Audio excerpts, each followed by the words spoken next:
Sir నిన్న నా పేరు శ్రీవిద్య సార్. నేను తపోవనం నారాయణపురం ఏఎస్ఆర్ నగర్లో ఉంటున్నాను. నిన్న సాయంత్రం 4:30, 5 గంటల ప్రాంతంలో హారిక సచివాలయం 1 ఎంప్లాయీ మా ఇంటికాడికి వచ్చింది సార్. ఏమిటికంటే ఓటర్ ఎస్ఐఆర్ దానికోసమే వచ్చారు సార్. 2002 నుంచి అది అప్లై చేయాలి అంటే నేను 2002లో ఇక్కడ లేను కదా అమ్మ, ఎలా అప్లై చేయాలా అని అడిగాను సార్. అడిగితే ఆ అమ్మాయిని నీ ఇష్టం వచ్చినట్లు అప్లై చేసుకొని తీసుకొచ్చి సచివాలయంలో పారేయ్ అని చెప్పింది సార్. ఇది జరిగింది. నేను ఆ మాట అడిగింటే నువ్వు ఎట్లంటే అట్లా మాట్లాడతావు, నీ వీడియోలు తీసుకుంటాను అని చెప్పింది సార్. ఆల్రెడీ సచివాలయం అమ్మాయి హారిక ఇంతకు ముందు కూడా నా వీడియోలు తీసుకొని సర్వే రిపోర్ట్ కోసం అని పిలిపించి సచివాలయం అనుకో నా వీడియోలు తీసి పోలీస్ స్టేషన్లో కంప్లైంట్ ఇచ్చారు సార్. నా స్థలంలో సీసీ రోడ్డు వేసినారు, నా కాంపౌండ్ లోనే పైప్ లైన్ వేశారు సార్. ఇవి తీసేయమని నేను ఎన్నోసార్లు అధికారుల చుట్టూ తిరిగాను. ఇంతకు ముందు ఉండే సిఐ గారు రాజేంద్రనాథ్ యాదవ్ గారు యాక్షన్ తీసుకొని నా కాంపౌండ్ ఉండే పైప్ లైన్ అయితే తొలగించారు సార్. సీసీ రోడ్డు సమస్య నాకు తెగలేదు, పరిష్కారం కాలేదు. కాకపోతే నిన్న అమ్మాయి వచ్చి నేను కొట్టినాను అని చెప్పి నా మీద అందరికి ఫోన్లు చేసి పిలిపించి మొత్తం నారాయణపురం ఏరియాలో ఉండే వాళ్ళను, సచివాలయం ఎంప్లాయీస్ను, విఆర్ఓ వెంకటరామరెడ్డి సార్ కూడా వచ్చారు సార్. నువ్వు కొట్టినావని అంటున్నారు సార్. నేను కొట్టినట్టు ఎవిడెన్స్ చూపించండి అని అడుగుతున్నాను. ఈ ఇన్సిడెంట్ జరిగినప్పుడు నేను, హారిక అనే అమ్మాయి, మీసాల ప్రభాకర్ వాళ్ళ అబ్బాయి మాత్రమే ఉన్నాం సార్, ఎవరూ లేరు. నేను కొట్టినా అంటున్నారు కదా, ఎక్కడ కొట్టినానో నాకు ఎవిడెన్స్ చూపించమనండి సార్. నేను అసలు ఆ అమ్మాయిని టచ్ చేయలేదు. నేను ఎక్కడన్నా ఉన్నా గట్టిగా మాట్లాడి నా సమస్య పరిష్కారం కోసం అధికారుల చుట్టూ తిరిగినాను, పోలీస్ స్టేషన్ల చుట్టూ తిరిగినాను. కానీ నేను ఎక్కడ ఇన్నేళ్లలో 15 ఏళ్ల నుంచి నేను నారాయణపురం పంచాయతీలో ఉంటున్నాను సార్. నేను ఎక్కడ మ్యాన్ హ్యాండ్లింగ్ జరిగింది లేదు, నేను చేసుకున్నదే లేదు. ఇదే జరిగింది సార్. నేను అసలు ఏం చేయకపోయినా నేను కొట్టినానని సచివాలయం ఎంప్లాయీస్ అందరినీ తీసుకొని వచ్చి ఈఓ సారు, ఇంతకు ముందుండే ప్రవీణ్ బాబు గారు, ఇప్పుడుండే శ్రీధర్ రావు గారు నాకు 20 డేస్ నుంచి వాటర్ సప్లై కట్ చేశారు సార్. అది కానీ చూపిస్తాను మీకు వాట్సాప్ లో. 20 డేస్ నుంచి వాటర్ రావడం లేదు సార్ అని మేము అడిగితే నా ఫోన్ కాల్ కూడా లిఫ్ట్ చేయడం లేదు సార్. చూపిస్తాను సార్, చూడండి సార్. 20 డేస్ నుంచి నాకు వాటర్ సప్లై కూడా కట్ చేస్తున్నారు, వాళ్ళు ఆఫ్ చేసేసి. శ్రీధర్ రావు ఈవో గారు సార్. ఇప్పుడు ఇతను అందరూ కలిసి నా మీద అనవసరంగా నేను కొట్టినానని చెప్పి హారిక లేడీస్ ఇదవుతుందనే ఉద్దేశంతో హారిక అనే అమ్మాయినే పంపించి నా మీద వాళ్ళే కొట్లాడినారు సార్. నేను ఎక్కడే కానీ మ్యాన్ హ్యాండిలింగ్ జరగలేదు. నేను 100కు డైల్ చేసి పోలీసు వాళ్ళకి కంప్లైంట్ చేస్తే జయచంద్రారెడ్డి సారు, ఇంకొక కానిస్టేబుల్ సార్ వచ్చారు సార్. వాళ్ళ ముందర నేను ఆటో ఎక్కుతుంటే స్టోర్ డీలర్ ఆ అమ్మాయి పేరు మాధవి అంట సార్. ఆమె వచ్చి నన్ను ఆటో ఎక్కుతుంటే జుట్టు పట్టుకొని కొట్టింది. ఇది పోలీసులే సాక్ష్యం. నేను ఆ మాట అడిగితే పోలీసుల సాక్ష్యం చెల్లదు అంటున్నారు సిఐ గారు. కానీ ఎస్ఐ మేడం ఏమన్నారు, నీకు ఆల్రెడీ ఒకసారి ఫేవర్ చేశామమ్మా, మళ్ళా మేము చెయ్యము అనే విధంగా మాట్లాడుతున్నాను. నేను ఎక్కడే కానీ మ్యాన్ హ్యాండిలింగ్ చెయ్యలేదు. ఒక పెద్దారెడ్డి అన్నతో నేను ఫోటో దిగి స్టేటస్ పెట్టుకున్న కారణంగా నువ్వు వైఎస్ఆర్సీపీ అనే ఉద్దేశంతో నన్ను పర్టికులర్ గా ఇచ్చేస్తున్నారు సార్. ఏమన్నంటే నువ్వు ఆస్తులు వదులుకొని నారాయణపురం వదిలేసి వెళ్ళాలని అంటున్నారు.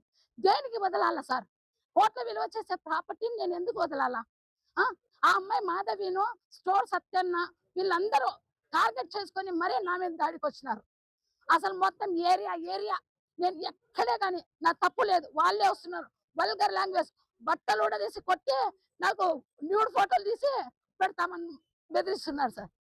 ఆ అమ్మాయి మాధవి అని స్టోర్ డీలర్ అనే అమ్మాయి చాలా వల్గర్ గా, ఆమెతో పాటు ఇంకా 2 ఉన్నారు, ఎవరో నాకు తెలీదు. వాళ్ళ పేర్లు కానీ వాళ్ళ కేసులు కానీ చూడలే. నిన్న నైట్ వరకు ఈడే ఉన్నాం సార్. నేను 11 వరకు ఇక్కడే కూర్చున్నా. వాళ్ళు అక్కడ బండ మీద కాసుకొని కూర్చున్నారు సార్ నా మీద దాడికి. ఆడే కూర్చుంటే మళ్ళా అతని పేరు రాము అని పోలీసు ఆయనని అడిగాను. సార్ ఆడే కూర్చున్నారు చూడండి సార్, నేను వెళ్తే కొడతానని కూర్చున్నారు ఆడ అని చెప్తే ఆ అమ్మాయి పేరు కానీ తెలియదంటే ఆ కానిస్టేబుల్ అన్ననే ఆ అమ్మాయి పేరు కూడా కనుక్కొని నాకు చెప్పారు. ఇంతవరకు నాకు వాళ్ళ పేర్లు కానీ ఏమే కానీ తెలియదు.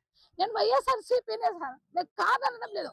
నేను ఓటేసేది వైఎస్ఆర్సీపీ. నేను రెడ్డికే ఓటేసుకుంటా. రాజకీయానికి నాకు ఏం సంబంధం సార్? అసలు నా మీద అసలు నేను ఎందుకు గొడవకు వచ్చినారు? నేను ఎక్కడే నేను మ్యాన్ హ్యాండ్లింగ్ జరిగినట్లు నాకు ప్రూఫ్ చూపించమని అడుగుతున్నా. ఈ ఇన్సిడెంట్ చెప్పినప్పుడు మేము ముగ్గురం తప్ప మరో వ్యక్తి లేరు. ఈ ఎంప్లాయీస్ అంతా కొట్టింది అంటున్నారు. నేను కొట్టినట్లు ఎవిడెన్స్ చూపించమని అడుగుతున్నాను సార్. నేను ఎక్కడే కానీ కొట్టింది లేదు. నేను అసలు ఎక్కడే గాని నాకున్నది ఒక్కగానొక్క కూతురు సార్. నా కూతురు మీద కూడా ప్రమాణం చేసి చెప్తున్నాను. నేను ఎక్కడే గాని ఎవరినే గాని చేసుకునే లేదు. మాటలతో అడుగుతున్నాను. నేను ఆల్రెడీ ఇండ్లు అమ్మకానికి పెట్టుకుంటే నా ఇంటిని కూడా అమ్మడుపోనీకుండా చేస్తున్నారు సార్. ఇది జరుగుతున్నది. నాకు న్యాయం కావాలి. నాకు ఇప్పుడు EO Sridhar Rao sir, Harika, store dealer Madhavi మీద ఎఫ్ఐఆర్ కేసు ఫైల్ చేయాలా సార్? నాకు ఇది కావాలి. నాకు ఎఫ్ఐఆర్ వాళ్ళ ముగ్గురు మీద ఎఫ్ఐఆర్ చేయాలి. నా మీద దాడికి అంటే దుబ్బరాజ వాళ్ళ ఫ్యామిలీ, ఇంకొకరు వాళ్ళు మినరల్ వాటర్ సీనా అని ఉన్నారు సార్. ఆమె భార్య పేరు నాకు పూర్తి పేరు తెలీదు. ఆమెను రోగమ్మ అని అంటారు. ఆమె వీళ్ళందరూ అంటే మా మీదకి వందల మంది ఒక్కదాన్ని చేసి వందల మంది వస్తున్నారు. అంత ఒకే కుటుంబానికి చెందిన వాళ్ళు. నేను ఒక్కడే అక్కడ రెడ్డి క్యాస్ట్ లో ఉండేది. మిగతా వాళ్ళు ఎవరూ లేరు. ఒక్క రెడ్డి అనే పదం చూసుకొని నా మీద టార్గెట్ చేస్తున్నారు. మేము ఏం చేసాము? రెడ్డి కులంలో పుట్టడం తప్ప? మేము ఆస్తులు కొనుక్కోవడం తప్ప? కొన్న దానిలో మీద మీరు దౌర్జన్యం ఏంటి? ఆస్తులు గుంజుకోమని ఎవరు చెప్పారు? మేము ఆస్తులు అప్పనంగా ఇస్తారా సార్ వాళ్ళకు? అంటే ఏరియా ఇడిపిస్తామంటున్నారు. ఎందుకు ఇడిపిస్తారు? మేము ఏం తప్పు చేశాము? ఇప్పుడు కేసు కట్టమని నిన్ను ఎంతసేపు భంగపోయినాను సార్. వాళ్ళది వర్షన్ తీసుకుంటున్నారు కానీ సిఐ సార్ గాని, ఎస్ఐ మేడం గాని నువ్వు కొట్టావు, కొట్టావు, కొట్టావు అని అంటున్నారు. నేను ఎక్కడ కొట్టాను? నాకు ఎవిడెన్స్ చూపించండి. నేను కొట్టినట్లు ఎవిడెన్స్ అడుగుతున్నా. నేను ఎక్కడే కానీ మ్యాన్ హ్యాండిలింగ్ చేయలేదు. అంటే నేను వైఎస్ఆర్సీపీ. ఇది జరుగుతున్నది. లాస్ట్‌కు నన్ను సంపుతామంటున్నారు సార్. ఇంటికాడికి పోవాలంటే భయమేస్తుంది. సంపనీకి వస్తున్నారు. మా ఇంటి మీదకి దాడికొస్తున్నారు. ఇందాక కూడా నేను ఇంట్లో లేను. ఎస్పీ ఆఫీస్ కాడికి పోతే ఒక అమ్మాయి వచ్చిందంట. నా నంబర్ అడిగి తీసుకొని వాళ్ళ మీద ఓటీపీలు వస్తాయని చెప్పి నేను లేనన్నా కూడా మా రెంటర్స్‌ను ప్రెజర్ చేసి ఇప్పించుకున్నారు. ప్రెజర్ చేసుకొని ఇప్పించుకున్నారన్న.